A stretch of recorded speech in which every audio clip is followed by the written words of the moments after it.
반갑습니다. 제가 사실 오늘 지금 말씀드릴 것은 광주 일제강점기 광주에서 일어난 그 철거 사건에 대해서 말씀을 드릴 건데요. 지역에 계신 분들은 광주 지역의 이제 근대사이기 때문에 좀 재미있으실 것 같고, 그리고 오늘 제가 말씀드릴 이 빈민, 사실 이제 국민이라고 하는 것은 쉽게 말하면 요새 이제 빈민이라고 하는 말하고 똑같은 동의어라고 생각을 하셔도 될 것 같습니다. 네, 이 천정국민 이 가옥 철거 사건은 광주에서만 벌어졌던 것이 아니라 전국적으로 다 벌어졌던 사건입니다. 그 중에 하나가 첫 번째가 이제 광주에서 벌어졌던 것이 이제 천정, 지금 이제 양동이죠. 양동에 있는 이 빈민 부락들을 용역을 불러가지고 철거했었던 사건입니다. 그리고 거기에 이제 지역사회가 어떻게 이제 대응해 나갔는가, 뭐 이런 과정들을 말씀을 드릴 수 있을 것 같습니다. 먼저 이제 사실 그 제가 큰 제목으로 이제 도시와 빈민이라고 하는 것을 이제 큰 키워드를 이제 걸어냈는데요. 당시 빈민들의 위치가 어떤 것이었는가를 알아보려면 먼저 그 일제강점기 근대라고 하는 것, 근대도시라고 하는 것, 그리고 도시 일상이라고 하는 것이 어떻게 벌어졌는가, 그 안에서 어떤 빈민의 어떤 위치들을 좀 가늠해 볼 수 있을 것 같아서 아주 짧게 이미지로만 몇 장을 좀 준비를 했었습니다. 일제강점기를 생각을 하시면은 선생님들은 되게 못 살고 전반적으로 굉장히 침체되어 있고 뭐 이렇게 식민식이라고 하는 뭐 이런 그 단어에 눌려서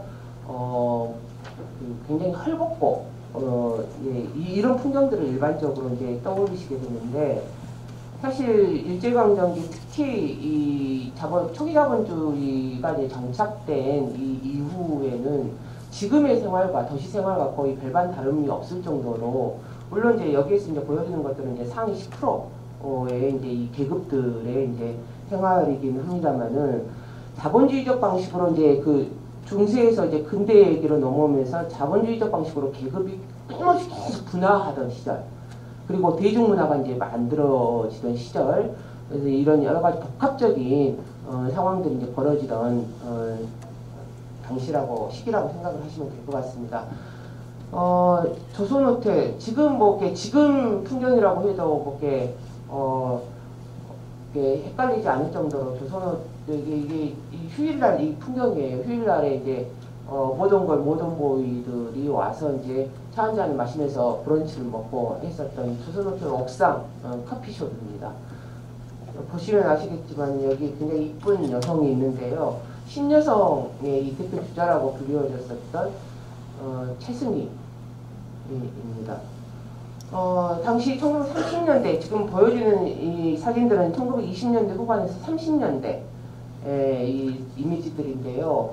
1930년대가 되면 이미 종로를 중심으로 해서 굉장히 많은 백화점들이 만들어지고, 쇼윈도를 보시면 아시겠지만 지금하고 사실 큰 차이가 없습니다.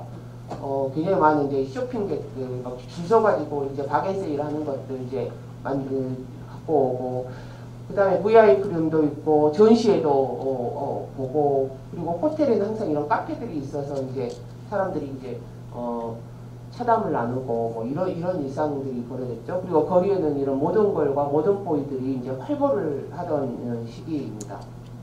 화장을 하는 모던보이의 모습입니다. 남자들이에요. 그리고 모던걸, 이 여성들, 신여성이라고 이제 불리워졌었던 모던걸들의 이제 신문 만평에서 있는 이미지들을 따왔는데요. 문화주택에서 살면서 집에서는 출근기를 틀고 음악을 즐기고, 그리고 직장인 생활 끝나고 나면 카페로 가서, 이것은 이제 클럽들이에요. 클럽에서 이제 춤을 추고, 그리고 집에서는 배달을 시켜서 먹고, 배달 보이들이 이제 자전거를 타고 다니던 배달 보이들이 있었죠. 그리고 여름이 돌아오면은 해수욕복을 뭘 입을까? 수영복을 뭘 입을까? 뭐 이런 막 디자인들이 막 신문에 막 소개가 되고, 실제로 이제 수영장을 사람들이 뭐 두글두글 하는 뭐 이런 풍경들, 이런 것들이 실제 1930년대 일상적인 풍경이었었습니다. 그냥 신흥 부르주아지에 대한 그 되게 우스꽝스러운 이제 이 그림인데요. 그 옆에 조그만한 이 모동걸이 정말 이 손대면 딱 바스라질 것 같은 풍경으로 붙어 있죠. 쉽게 말해서 이제 첩입니다. 이런 세컨드, 서드 이런 방식이 이제 돈 많은 부자들이 이제 그 가난한 집의 그 여학생들을 이제 이게 첩으로 살면서 돈을 이제 후원을 해주고 스폰서였던 거죠. 스폰서 해주고 이제 생활을 즐기는 이런 것들. 그 한편에는 또 이제 거린이라고 하는 것이 이제 극단적으로 자리를 잡고 있었던 이런 시기였었습니다. 여성사와 관련해서는 1930년대가 되면은 수많은 걸들이 탄생을 하게 됩니다. 가이드걸, 다 걸이, 여성이 하는 직업의 모든 것에 다 걸들이 붙어요. 가이드걸, 버스걸, 버스 차장, 저희 이제 7, 80년 버스 차장이라고 했는데요. 버스걸, 티켓을 받은 이제 뭐 이런 티켓걸, 그리고 그 돈을 일정 시간 주고 그 뭐 1시간 내에 얼마 해서 이제 부르면은 와서 이제 마사지를 해주는 이제 핸드걸, 손으로 이제 마사지를 해준다고 해서 이제 핸드걸. 그리고 여기는 또 키스걸입니다. 조선박람회 1929년에 있었던 이제 이 조선박람회 회장에서 잠깐 그 천막 하나 치고 이제 돈 키스 한 번에 얼마 해서 이제 돈을 받고 키스를 해주던, 이게 이제 풍기문란으로 이제 바로 이제 경찰에 적발돼가지고 천막을 바로 치는 이제 이런 소동이 벌어지기도 하고. 근데 이런 수많은 걸들이 탄생하는데 이런 걸들의 이 계급은 실제로 도시 빈민들이었습니다. 그러니까 인홍을 한 농촌에서 인홍을 해서 도시로 흘러들어왔지만 일정한 직업을 갖지 못한 상태. 이런 상태 이제 아르바이트로 이제 카페에 여급으로 나간다거나 이런 직업들을 그 딸들이, 수많은 이 빈민의 딸들이 이런 직업들을 이제 갖게 되는 것이죠. 바로 빈민의 위치가 이제 바로 이런 지점이라고 생각을 하고 들어가시면은 될 것 같습니다. 이제 광주의 이제 이 풍경이고요. 광주 1930년대, 광주도 1900 이제 한일 병합 이후에 일제에 의해서 도시계획들이 세워지고 거기에 따라서 이제 이 근대의 거리들이 이제 형성이 되기 시작을 하는데요. 이 충정로 상가 여기 사이를 돌아가면 지금 현재 ACC 호텔이 있는 바로 그 골목의 풍경이라고 할 수가 있습니다. 상당수 이 충정로 1가 2가 상가를 에서 장사를 하고 있었던 상당수의 상인들은 조선인이 아니었습니다. 조선인이 아니라 한국인이 아니었습니다. 거의 대부분이 충정로 1가 2가 상가는 일본인 상인들이 장악을 하고 있었고, 한국인 상인들 같은 경우는 사가부터 이제 변방이죠. 읍성 밖에 있었던 이 사가부터 이제 상가들을 만들면서 장사를 하기 시작을 하죠. 광주에서도 역시 마찬가지로 이런 문화생활들이 이제 1930년대가 되면 굉장히 활발하게 이제 이루어지는 상태, 극장들입니다. 조선 총독부에 의해서 도시빈민, 아니 이건 다음 장이네요. 일제강점기 한국에서 도시빈민이 형성된 것은 도시 자체 내에서 계급의 변화에 의해서 실제로 이제 거기 가난한 자들은 원래부터 가난한 자들은 당연히 이제 빈민으로 떨어지게 되는데요. 상당수 도시 빈민인의 상당수 포션을 차지했었던 것은 인흥 인구였었습니다. 이게 이제 농촌, 일제강점기 농촌의 붕괴와고도 이제 바로 직결되는 지점인데요. 고등학교 때 다 배우셨죠? 10년대 이제 토지조사령에 의해서 거의 대부분의 이 자영농, 좀 소규모 농업을 하고 있었던 이런 자영농들이 농업 노동자나 수장농으로 이제 다 떨어지게 되고, 토지가 이 지주를 중심으로 이 대토지 이런 집적화되면서 이런 현상들이 발생을 하죠. 그리고 20년대 산미증상계획에 의해서 이 산미증상계획이라고 하는 건 딱 한마디로 설명이 됩니다. 일본 내지에서 소비되는 모든 쌀들은 조선반도에서 갖고 들어온다라고 하는 것입니다. 엄청나게 빨려 들어가죠. 그리고 그 이전에 이미 놓여진 철도에 의해서, 그리고 철도에 의해서 항구로 수속들이 도착을 하고 이 항구에서 일본 내지로 조선에서 생산됐었던 쌀들이 이쪽으로 들어갑니다. 당연히 이 반도는 이제 굶을 수밖에 없는 거죠. 이 시기에 1929년에 이제 이것을 더 악화시켰던 것이 바로 세계 대공황이었습니다. 이제 일본 내지부터 이제 이 공황의 이제 여파를 앓고, 그리고 한국에서도 역시 마찬가지로 이런 대공황의 여파가 쏟아지면서 이제 실직자들이 엄청 도시에서 또 발생을 하게 됩니다. 1930년대 초가 되면은 당시 이제 농민층이 집중적으로 이제 이 빈민 이 층이 굉장히 두터워지는데요. 총 농가의 44% 정도가 사실 일상적으로 생계를 유지할 수가 없는 상태에 봉착을 하게 되죠. 선생님들이 잘 알고 계시는 이제 보릿고개 넘는 시절, 너무 어려운 시절, 뭐 이런 끼니를 굶는 이 계층이 이제 이때 당시에 총 농가의 44%였으니까 거의 절반에 이제 가까운 인구가 궁핍한 상태에 이제 들어가게 되는 것이죠. 뭐 이런 상태가 되니까 도저히 농촌에서는 살 수가 없는 상태가 되는 겁니다. 그래서 25년에서 35년 사이에 이농을 했었던 이제 도시나 이제 회의를 이농을 이제 하게 되는데, 이농을 했었던 이제 숫자의 이제 통계인데요. 이 10년 상간에 도시나 회의로 이농을 했었던 농민들이 거의 90만에 가까운 숫자가 됩니다. 이들이 도시에 가서 뭘 할 수 있었겠습니까? 아무것도 할 일이 없어요. 그럼 결국에는 빈민으로 전락하게 됩니다. 도시 빈민의 역사는 크게 이렇게 일제강점기 때 한 번 대대적인 이런 이농, 도시로의 이농, 그리고 1960, 70년대, 특히 70년대 산업화 시기에 이제 대대적인 또 한 번의 또 이동, 이러면서 이제 도시 빈민의 이 집단 불합들이 이제 형성이 되기 시작을 하는 거죠. 조선총독부에서 조사를 하면서 이 빈민을 세 가지 종류로 분류를 하게 됩니다. 뭐 가옥의 형태라든지 생활의 정도라든지 세대 수라든지 뭐 이런 것들을 가지고 통계를 이제 그때 산출을 하게 되는데요. 이게 1920년대 이제 그 분류법인데요. 크게 세민과 국민 걸식으로 나눠서, 걸식은 그냥 거주입니다. 거주지가 없이 그냥 똘똘하다는 자들이고, 세민과 국민은 거주지가 있습니다. 요새 말로 하면 이 세민은 차상위 계층입니다. 그리고 국민은 기초생활수급자들입니다.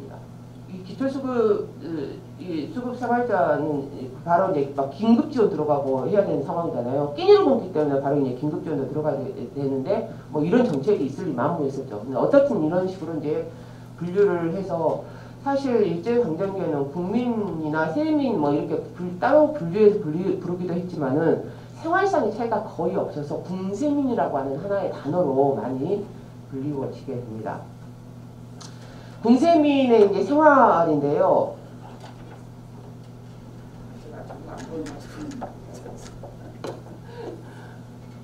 도시 외곽의 공유지나 그 다음에 민유지, yani 민간인들의 땅에서 토막이나 불량주택을 짓고 집단 거주 불합을 형성을 했다라고 하는데, 토막은 다른 것이 아닙니다. 흙집입니다. 흙으로, 보시면은 이런 것들이 이제 토막집입니다. 흙 바닥이나 아니면 흙을 파고 들어가가지고 흙 벽을 만들어서 여기를 중심으로 해서 거적대기를 이제 하는 거죠. 아니면 이 벽조차 만들 수 있는 상황이 아니면은 기둥을 세우고 나서 이렇게 삼각형으로 거적대기를 이제 덮고 대충 생활을 하는 겁니다. 불량주택은 이보다 약간 가옥의 형태를 갖춘 것이 이런 불량주택이라고 할 수가 있습니다. 근데 이런 토막집이나 불량주택을 짓는 데 비용이 당시 1원에서 5원 정도입니다. 1원은 지금 현재 시가로 2021년에 이 시가로 말하면은 한 12,000원, 3,000원 정도가 됩니다. 생각을 해보세요. 12,000원, 3,000원 가지고 여러분들한테 다리 밑에다가 지으라면은 지을 수는 있겠네요. 아파트를 돌아다니면은 박스가 많이 나오게 되면 어떻든 박스 조건 지을 수가 있겠네요. 근데 이런 불량주택까지 이제 짓는다면 이제 5, 6만 원 정도, 5원까지 올라가면 한 5, 6만 원 정도의 비용을 가지고 이렇게 집을 짓고 생활을 하게 되는 거죠. 이런 토막집이나 불량주택이 1920년대 중반부터 엄청 전국적으로 생겨나기 시작을 합니다. 이것은 인농인구, 농촌의 이 인농인구가 이 대대적으로 발생했던 시기하고 이제 겹치게 되는 것이죠.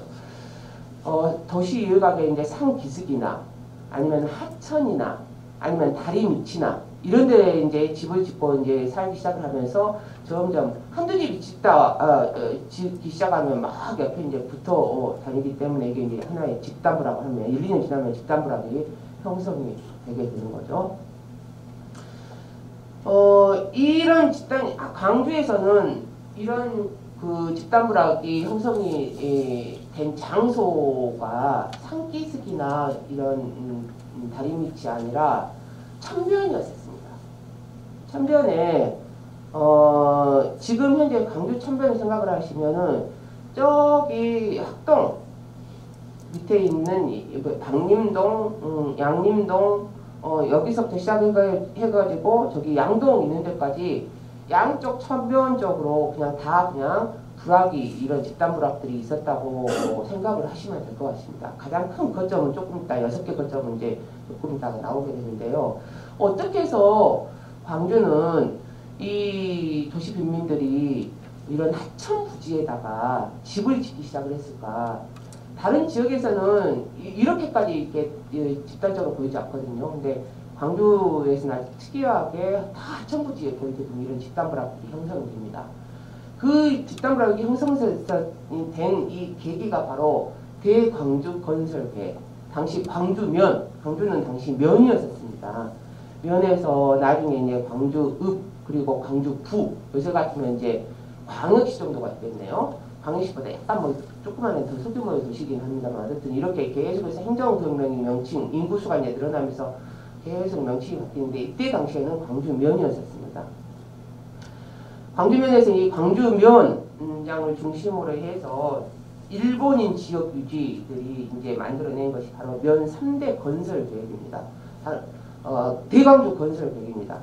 식민도시를 이것은 광주뿐만 아니라 전국적으로 거의 대부분의 이 면단위 이상 인구가 어느 정도 모여 있는 그리고 특히 일본인 인구들이 모여 있는 것을 중심으로 해서 식민도시를 건설하는 이 계획에 착수를 하게 되는데요. 이게 1910년대 이제 병합 이후에 정치 체제를 구축을 시키고 그리고 나서 이 몸에 맞는 도시 공간들을 구성하기 위해서 식민도시 건설 계획을 거의 대부분의 도시들이 다 만들어내게 됩니다. 광주도 역시 마찬가지로 대광주 건설 계획이라고 하는 이름으로 식민도시 건설 이 초안들을 만들어내게 되는 것이죠. 사실은 이때 만들어진 그 초안들이 지금 여러분들이 살고 있는 광주의 원도심 공간 그대로입니다. 일제강점기니까 다 만들어진 거예요. 이 공간, 이 구역의 이 방식들은.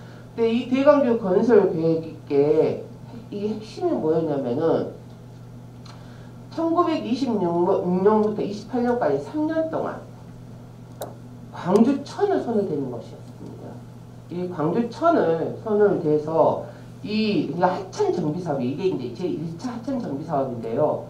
광주천을 손을 대서 이 하천 부지에다가 뭘 만드냐면은 시장이라든지 상가라든지 공장이라든지 공설운동장 같은 거 다 만들었었습니다. 실제로 이 하천 부지에 이런 것들을 만들고 이 도시 이 인구들이 증가하면서 그러니까 주택이 굉장히 부족해져요.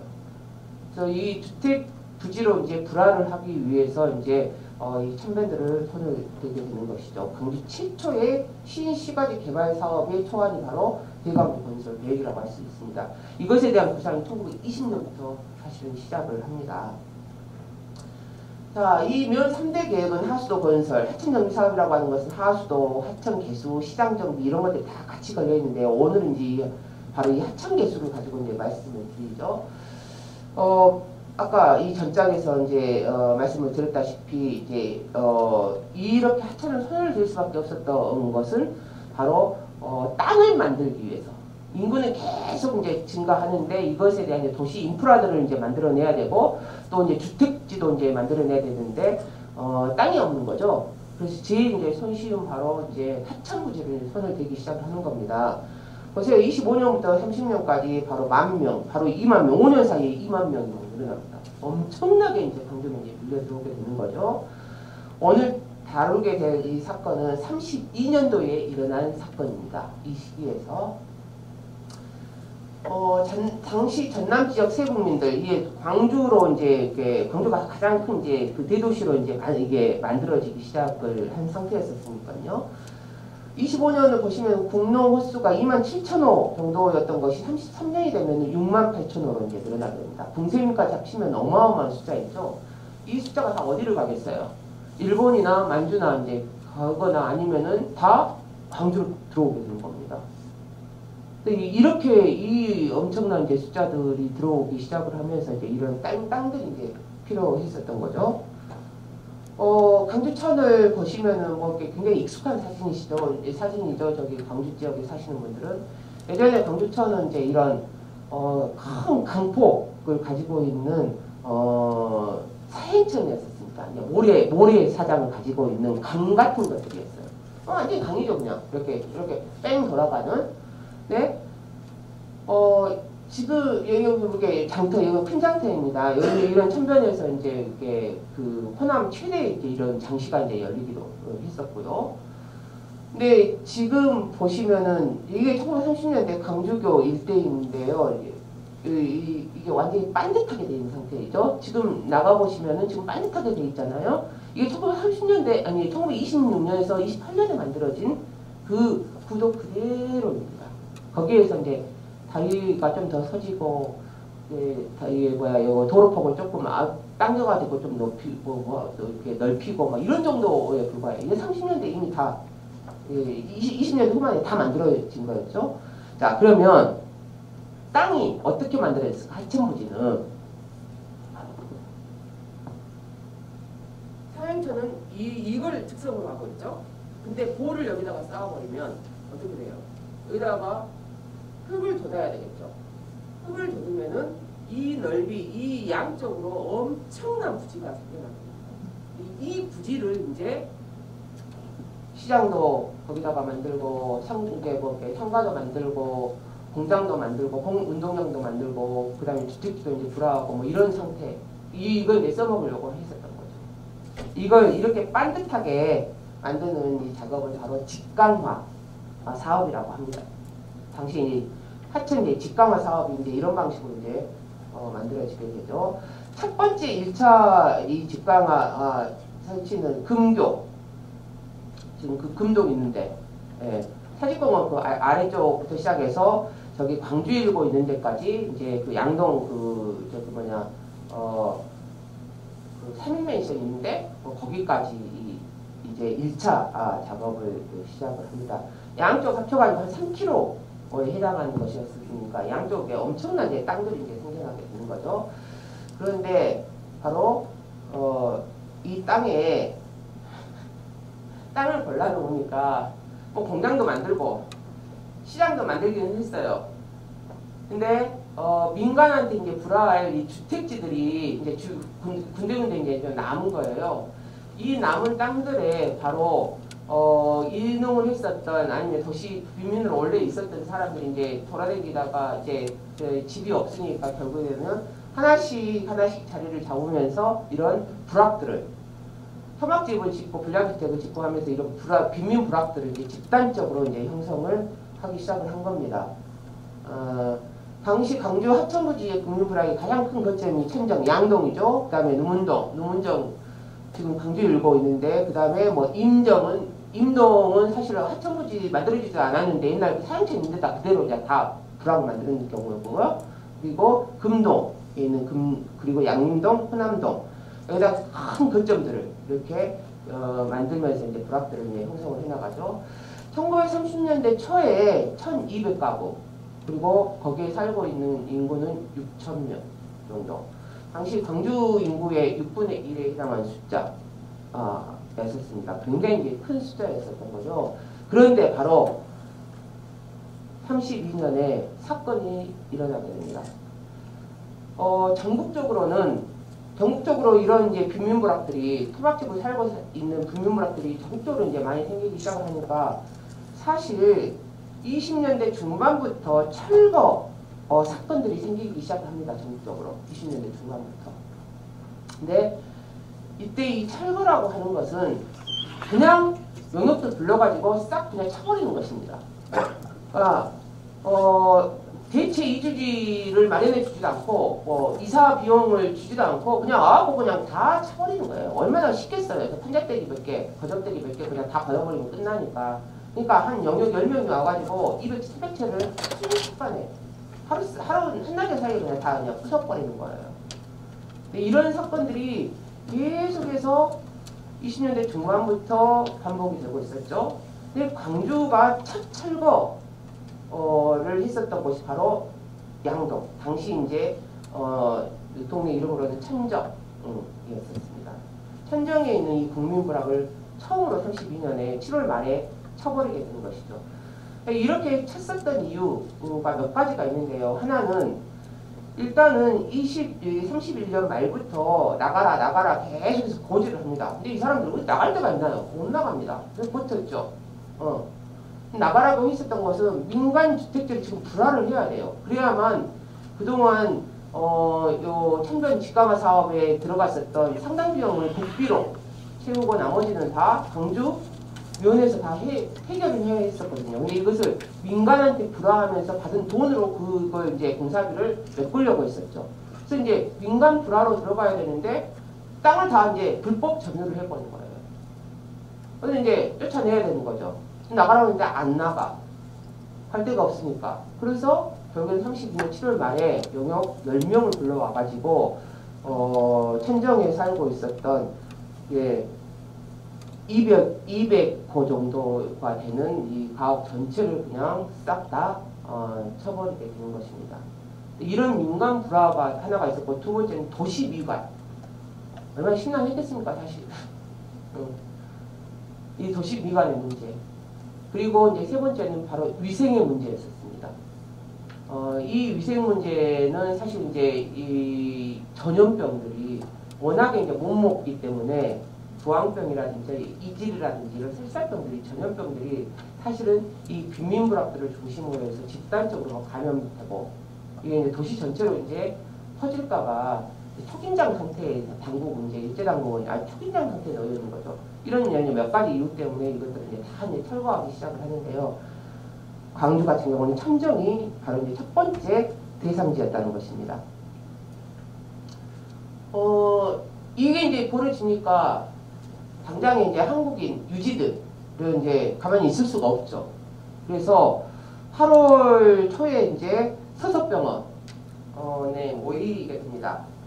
최웅정 광주에서 이제 워낙에 유명하신 전국적으로 유명했었던 이제 최웅정 목사, 나병 환자들의 아버지라고 하죠. 거린들의 아버지, 거린과 나병 환자들의 아버지, 빈민들의 아버지라고 이제 별칭이 붙어 있는데 이분은 평생 동안을 빈민운동, 나 환자 구제운동을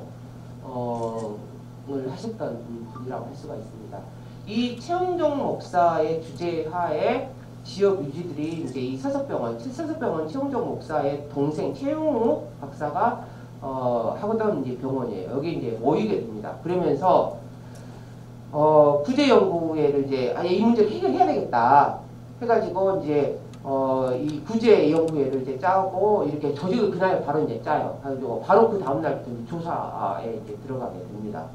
얼마나 이제 이때 사람들이 이제 천정 사람들이 서석동까지 이제 걸어오는 거죠. 양동부터 서석동까지 걸어와가지고 도대체 어떻게 결론이 날까? 어디 기댈 데가 없으니까 이제 집도 절도 이제 없이 이제 갈 데도 없이 이제 돼버린 이제 이 사람들이 한 100여 명들이 모여가지고 소속병원 바깥에서 그 회합이 끝나기를 계속 기다렸다고 하죠. 이 정도로 굉장히 좀 처절한 어떤 상황이었던 것으로 생각이 듭니다. 그런데 되게 재미있는 사실이 하나가 있습니다. 일반적으로 당시 일제 강점기 때는 수해가 나거나 큰 수해가 나거나 아니면 지역사회에서 어떤 빈민의 어떤 문제가 생기거나 아니면 큰 불이 나버리거나 아니면은 기근, 그러니까 큰 가뭄이 들어가지고 갑자기 이제 이렇게 끼니를 굶어야 되는 상황이 이런 사람들이 굉장히 많이 발생했을 경우 아니면 어디 학교를 하나 이제 지어가지고 이제 지역사회에 이제 필요한 학교들을 이제 만들어야 될 경우 이럴 때는 거의 대부분 뭘 조직하게 되냐면 구제회를 조직하게 됩니다. 구제회를 조직해서, 그러니까 일반적으로 이제 지역 유지들이 구제회를 조직하는 거죠. 돈 있는 사람들이. 그래서 기부를 받아가지고 이것을 바로 이제 풀게 됩니다. 또 이렇게 기생들, 번번에 있는 기생들도 막 공연을 해가지고 돈이 이제 입장료를 받으면 이걸 이제 막 이렇게 기부를 하기도 하고 이런 일상적으로 이제 벌어지던 거였어요. 그런데 최영정 목사는 이때 구제회를 만들지 않고 구제연구회를 만듭니다. 구제회와 구제연구회가 어떤 차이가 있냐면 구제회는 이벤트입니다. 모아가지고 바로 하고 바로 해결해야 돼요. 그런데 구제연구회라고 하는 것은 실제로 조사 연구가 들어갑니다. 그리고 나아가서는 그 사항과 관련된 정책 지원까지 하게 됩니다. 정책까지 만들어내서 이것을 일제당국을 압박을 하는 단계까지 올라가게 되는 거죠. 이 최영정 목사가 만든 것이 구제연구회라고 하는 이름이에요. 당시 이 사람들은 명칭을 광주 가옥철거구 국민구제연구회라고 하는 것을 만들었어요. 사건은 천정에서 났는데 천정국민구제연구회가 아니라 광주 가옥국민구제연구회 뭐 이런 식으로 이름을 붙인 이유가 있습니다. 당시 빈민불락이 천정에만 해당되는 것이 아니라 이것들이 분명히 6개의 큰 거점이 있다고 했잖아요. 광주에. 이 6개의 거점도 다 칠 것이다. 이것을 첫 번째 그냥 신호탄일 뿐이다 라고 이제 판단을 했었던 거죠. 그래서 아예 이 천정을 중심으로 이 천정을 기반으로 해서 이 사건들을 해결해 나가면서 광주 전체에 이런 이 빈민불락 하천부지에 있었던 빈민불락 문제 전체를 같이 해결을 하려고 이제 했었던 겁니다. 그런 차원에서 이름이 광주 가옥철거구 국민구제연구회 이런 방식으로 이제 이름이 붙었던 거죠. 당시 이제 국민구제연구회 활동 과정을 좀 짧게 제가 요약을 해놨는데요. 어쨌든 바로 이제 조사를 해봤더니 한 198호 정도 가옥이 이제 철거가 되고 여기에서 발생한 유의민이 이제 900명 정도가 발생을 했다. 그래서 이제 이걸 바로 만나려고 이제 광주읍장 이때 이제 32년도가 되면 광주읍이 된 상태입니다. 광주읍장을 만나러 갔는데 이 광주읍장이 안 만나러 주려고 계속 동맹이 돌아요. 야, 아프니까 좀 이따 출근한다고 해라. 야, 아직도 멀었다. 좀 이따 출근한다고 해라. 딱 그러는 것을 기어이 공간에서 기다리고 있다가 출근하면 바로 그냥 붙잡아가지고 면담에 들어갑니다. 근데 이제 읍장의 태도가 굉장히 강경하죠. 들을 거 없고 앞으로 계속 칠 거야. 여기뿐만 아니라 계속 앞으로 해서 빈민불락들은 싹 다 재정리할 거야. 이런 방식의 이제 발언들만 이제 쏟아내게 되는 거죠. 실망해서 이제 나와가지고 이게 안 되겠다. 읍장놈을 혼내주기 위해서 일단 도지사를 만나야 되겠다. 도지사를 이제 만납니다. 이 도지사도 여름 휴가를 갔다 온 것을 이제 계속 기다렸다가 이제 결국 이제 만나가지고 도지사가 뭐라고 하겠어요. 자기하고 직접 관련된 사안이 아니니까 잘 처리하도록 할게. 말을 이제 엄청 좋은 말들을 이제 수사를 남발을 했던 거죠. 근데 이제 그것도 이제 마음이 좋아가지고 와서 그래 그럼 우리가 한 발 더 나아가 볼까 하면서 이제 했던 것이 바로 광주읍의원. 요새 같으면 시의회예요. 시의원들을 모집을 싹 다 합니다. 사회청문회를 돌려가지고. 그런데 14명 중에서 딱 6명 와요. 이때 당시에 광주읍의원들이 총 14명이었는데 한국인은 딱 4명 뿐이었고 나머지는 다 일본인들이었어요. 완전히 다 장악을 한 상태였었죠. 뭔 말을 하겠어요. 이 사람들이 와갖고 참 계속 듣고 있다가 그래 우리가 6명이 어떻게 다 결정하겠냐. 의원들 간치대를 해가지고 이야기 한번 들어볼게 하고 갑니다. 갔는데 이 간치대의 결론이 결국에는 야 우리는 문제를 해결하지 못하겠어. 이건 진짜 한국 안에 그동안에 선례도 없고 해결을 못하겠다. 그래서 손을 놔버립니다. 그냥 뿔따구가 나는 거죠. 구제연구회에서. 결국에는 조선총독. 당시 이제 이 조선총독이 오카키 가시지게였습니다. 이 조선총독이 전남도지사를 방문한다는 소식을 듣고 기다리고 있다가 면담 신청을 해요. 그래서 실제로 면담이 이루어지게 됩니다. 이 면담에서 이 총독, 우카키 총독이 그러면 오케이 문제 해결해 줄게. 대체 이주지를 만들어 라고 명령을 하게 됩니다. 대체 이주지 만들어. 이 대체 이주지가 실제로 이제 바로 이제 신문에 나오고요. 아마도 대체 이주지가 임종, 지금 현재 임동입니다. 이 임동 지금은 엄청나게 넓습니다만 이때 당시에 이 임동의 자리는 아세아극장에 있었던, 지금 아파트 짓는다고 싹 다 밀어버렸던데 양삼동 그 바로 맞은편 정도로 지금 추정을 하고 있어요. 여기다가 대체 이주지를 만들고 그냥 옮겨라 하고 이제 결론은 이제 깔끔하게 이제 내주죠. 그래서 임종으로 이제 결론이 납니다. 그래서 이제 신난 거죠.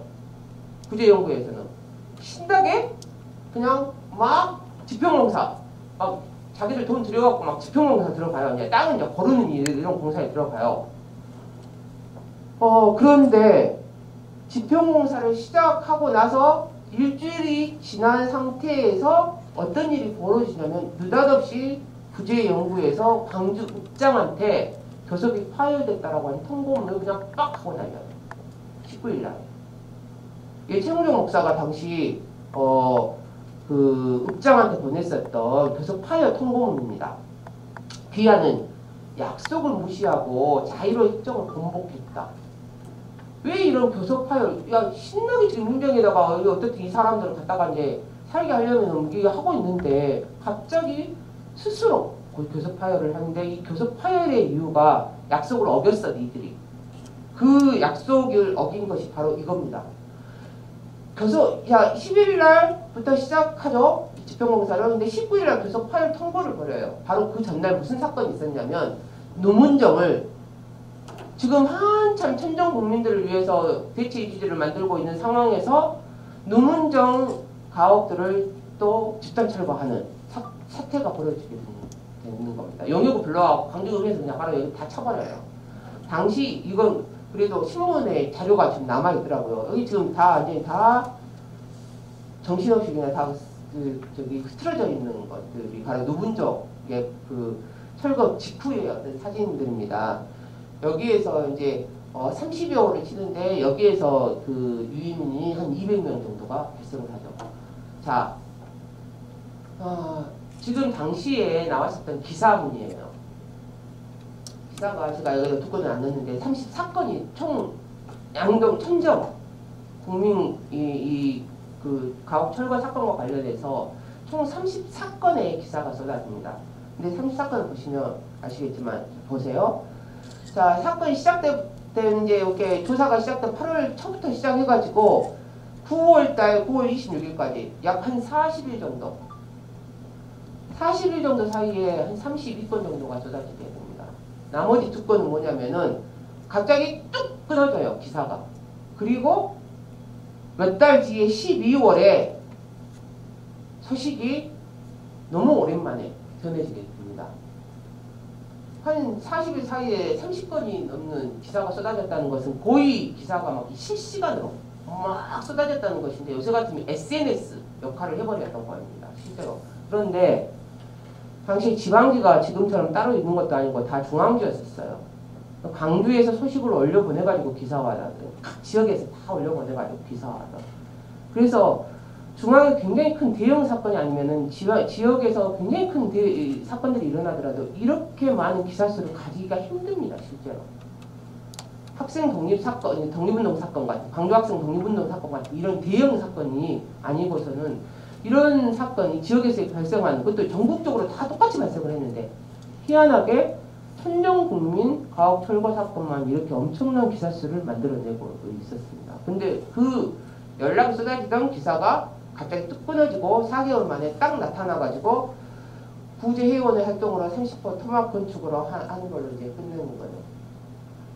기존에 이 연구에서 이혼 일동이 주머니 처리를 해가지고 29일에 다 떠나고 국민들이 다 떠나버리고 집 없이 이제 몇 달 동안 살다가 도저히 지치니까 못 살고 결국 다 떠나고 한 30여 호 정도가 일제히 토막이나마 세우게 되었다고 한다 하면서 이 사건은 마무리가 되는 겁니다. 자, 그런데 이 사건의 과정을 살펴보면은 한 3가지 지점들을 우리가 후세대가 좀 참조를 해야 될 만한 이 3가지 어떤 지점들이 발생을 하는데요. 이건 이제 저는 이제 지역사회 역할과 우리 이 옥시대한테 어떤 숙제를 남기고 있는가, 어떤 자산을 남기고 있는가, 뭐 이런 것들과 관련이 있는 건데, 당시 이제 그 철거가 이루어지고 나서 노천에서 사람들이 이제 수백 명이 이제 생활을 하니까 얼마나 심란하겠어요. 비 좀 오면은 그냥 이게 난장에서 그냥 생활을 한 상태니까 비가 오면은 그냥 다 이제 모든 것이 다 젖는 상태. 그러면서 이질이 발생하고 엄청난 전염병이 실제로 돕니다. 그리고 이제 부항병, 못 먹으니까 부어가지고 부항병 이제 걸리게 되는 아주 처참한 지경에 이르게 되죠. 그런데 진짜 이런 상태에서도 또 읍에서 와가지고 이렇게 이런 노숙하고 있던 이런 사람들이 이런 나무들을 실어다가 하천무지에다가 또 이제 막 보내버리고 또 어떤 사람들은 옆에서 야 이렇게 거지들이 우리 동네 옆에 이렇게 진치고 있으니까 우리 집값이 떨어진다. 당시에도 막 그런 이야기도 있었어요. 집값이 떨어진다. 너무 심란하다 하면서 실제로 그 지역 주민들이 나와가지고 이 사람들을 못 살게 이렇게 살림가 이 조그맣게 남아있는 것들을 하천에다 다 버리고 막 가라고 막 이렇게 쫓아내고 그랬었거든요. 이런 사람들이 있는가 하면 사실은 이 천정국민 구제 사건의 이 활동 과정 이것이 진행되는 과정에서 지역사회가 엄청난 역할을 해냅니다. 실제로 지역사회의 어떤 총력 에너지가 이렇게 총체적으로 어떻든 집약되면서 문제 해결을 하려고 굉장히 많은 노력들을 했었던 사건으로 지금 기록되고 있다는 것입니다. 의료 지원, 그리고 이렇게 개인들이 기부를 하고 지역 유지들이 기부하는 거야 뭐 이렇게 돈이 많으니까 그럴 수 있다지만은 형편도 별로 좋지도 않은 개인들이 기부를 해서 식량들을 계속 되게 됩니다. 그리고 이 의료 지원이 나가는 방식들 이런 일들이 사실 몇 달 동안 내내 지속이 되게 됩니다. 그리고 이건 이제 당시 이제 자료 사진이에요. 식량은 이제 그 분배해서 이제 나눠주고 있는 장면, 그 다음에 의료, 이 서석병 원장인 최용욱 박사가 이제 의료 지원을 지금 하고 있는 이런 장면들이 지금 자료에 남아있죠. 이런 것들, 이런 시민사회의 어떤 역할이 하나가 있었다. 그 다음에 두 번째는 언론의 역할입니다. 당시 대부분의 천정가옥 사건에 대해서 이렇게 조선일보, 중앙일보, 아니 조선중앙일보, 매일신보 이런 것들은 단신으로 한두 번 딱 언급하고 끝나요. 그런데 동아일보만이 유일하게 이렇게 30사건을 끌고 갑니다. 기사를 쫙 실시간으로 내면서. 이런 이 배경 안에는 최영종 목사와 송진우가 굉장히 막역한 친밀한 관계였었던 데다가 당시 교섭부에 구제연구에 있었던 이 교섭부의 이 동아일보 최원순, 광주에서 되게 유명한 그 독립운동가이죠. 최원순이 그 광주에 이제 신병차에 내려와가지고 여기서 바로 돌아가시게 되는데요. 그 전에 동아일보 편집국장 대리 동아일보와 인연을 맺고 있었다는 거, 그리고 김용환이라고 하는 이 광주 지국장이 당시 또 교섭부 위원이었다라고 하는 거, 이런 여러 가지 전반적인 이런 관계들, 경험들 뭐 이런 것들이 한 신문을 통해서 엄청난 이 기사 수를 만들어내지 않았는가. 이 기사 수가 중요한 게 아니라 이게 계속 나오니까 지역사회에 끊임없이 잊지 않아요. 사람들, 시민들이 잊지 않고 계속 확리가 되는 거예요. 사건들. 그러면서 기부도 계속 이제 이어질 수가 있었던 거고, 이런 동력들을 잃지 않게 했던 것이 바로 이런 언론들의 역할이라고 할 수가 있죠. 그리고 이제 바로 세 번째, 마지막으로 이 문제는 좀 사안이 좀 심란한 사안이긴 합니다. 그 이전까지 사실 생각을 하면 천정국민 구제 사건, 아니 이 구제연구회가 했었던 이 사건은 문제 해결은 실패로 돌아가는 거나 마찬가지입니다. 왜냐하면 읍 당국과 끝까지 문제 해결을 하지 못했죠. 구제연구회 활동은 거기에서 딱 끝나게 됩니다. 사실상은 실패입니다. 연구회 활동은. 이렇게 따지면은 어떤 것도 끌어내지를 못했거든요. 읍 당국에게서. 그런데 이 경험이 나중에 뭘 만들게 되냐면 하천정비사업 제2차 하천정비사업을 하게 돼요. 광주에서. 이제 30년대, 36년, 7년 이 상반에 금교부터 누문천까지 시작을 했다고 했죠. 이 금교부터 저 위에까지 철교 있는데 지금 조선대학교 있는데 그 철교 있잖아요. 끊어진 철교. 거기 철교 있는 데까지 이제 거기를 이제 하천 정비 사업을 하게 됩니다. 거기에는 이제 방림동에 쪽에 그다음에 호남동 쪽에 금동 쪽에 있었던 이 집단 부락들이 철거해야 되는 이런 사태에 이제 봉착하게 되는 거죠. 광주읍에서 굉장히 이제 이때 당시 광주부입니다. 광주읍 이 부당국에서는 엄청난 고민의 시작입니다. 아, 이것들을 그냥 철거했다가는 이제 몇 년 전에 이제 사건이 아주 끔찍했던 사건이 이제 기억에 남는 거죠. 얼마나 고통을 받았었던 사건이. 그래서 이때 광주 이 부에서 그 결론을 내렸던 것이 뭐였냐면은 철거를 하는 대신에 합방장에다가 집단 이주부락을 만들어주자라고 하는 것을 결정을 내리게 돼요. 이 결정을 내리려면 돈이 있어야 되잖아요. 집단 이주부락에 대한 이야기가 나오면서 이제 이 예산안을 올리게 되는데 일본인 의원들이 엄청나게 반대를 합니다. 야, 그런 거지 새끼들을 데려다가 여기다가 박아놔가지고 무슨 거지 동네를 만든다는 것은 말도 안 된다. 이것은 광주 부의 최대의 수치다. 하면서 엄청나게 예산을 통과시키는 것을 반대를 하죠. 여기 이제 한국인 의원들이 예산 투쟁에 이제 들어가게 되는 겁니다. 이 예산 투쟁을 통해서 이제 결국에 그 예산을 받아내고 집단 이주를 할 수 있는 대체 부지를 합강정에다가 만들어 놓고 여기다가 이제 이주를 시키게 되는 거죠. 생각을 하면은 이게 구제연구회가 어쩌면은 도시 정책적 측면에서 도시계획 정책 측면에서는 굉장히 중요한 역할들을 사실 기반을 만들어 주었던 겁니다. 그 경험에 의해서 빈민 이주 정책이 실제로 도시계획서 안에 들어설 수 있게 된 거거든요. 근데 그게 좀 애매합니다. 보시죠. 어쨌든 이런 합강정으로 37년에는 5월 이렇게 220호, 39년에는 280호 정도가 집단으로 이주하게 되는데 이 집단 이주 사업은 전국적으로 관심을 받았던 사업입니다. 한 번도 있었던 일이 아니었거든요. 서울에서 한 2군데 정도에서 이전용, 그러니까 이사 비용을 주거나 철거를 하고 이사 비용을 주거나 아니면 대체 이주지를 만들어 준 거까지는 했는데 합강정은 이것들과 차원이 달랐습니다. 합강정은 일종의 불합을 형성해 줘 버린 거예요. 집, 하수도를 설치해주고 학교도 만들어주고 그리고 거기에다가 도로도 깔고 우물도 다 파가지고 공동우물도 만들어주고 난리가 난 거예요. 그러니까는 조선 효시 최초의 이제 계획이다라면서 엄청난 걸 봤죠.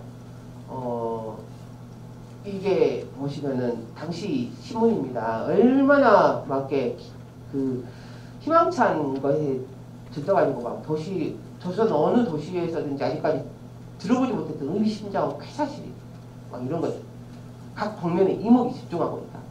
어느 도시도 별로 볼 수 없는 이상촌을 건설할 계획이다.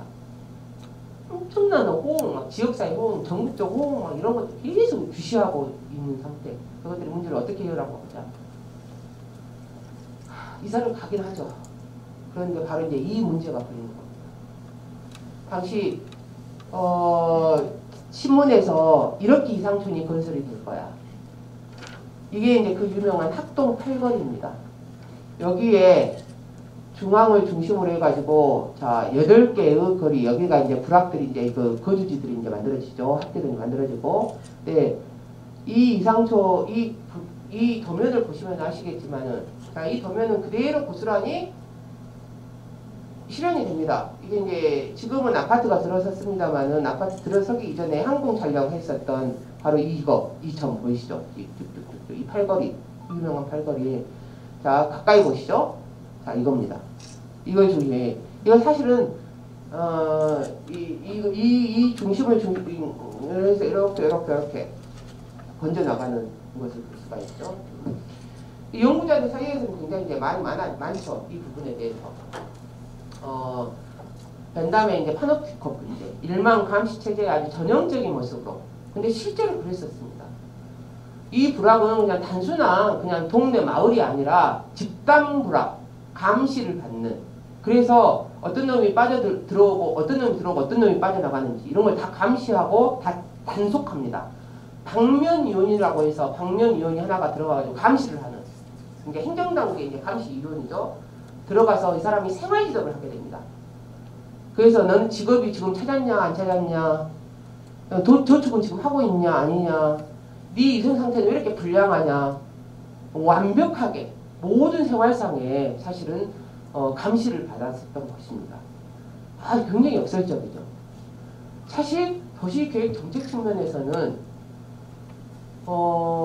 빈민의 집단 이주 정책이라고 하는 최초의 어떤 것을 만들어내기도 했지만, 또 다른 한편으로는 바로 이런 문제, 일제히 행정당국의 이런 감시체제 문제가 바로 이 빈민불악에 이제 걸려있는 겁니다. 이건 이제 역사적 숙제로 바로 이제 우리들한테 남겨져 있는 것이라고 할 수가 있죠. 어쨌든, 제가 시간을 너무 많이 쓴 것 같네요. 여기까지가 제가 오늘 선생님들한테 들려줄 이야기고요. 더 궁금한 점이 있으시면 좀 이따 질문을 받겠습니다. 고맙습니다.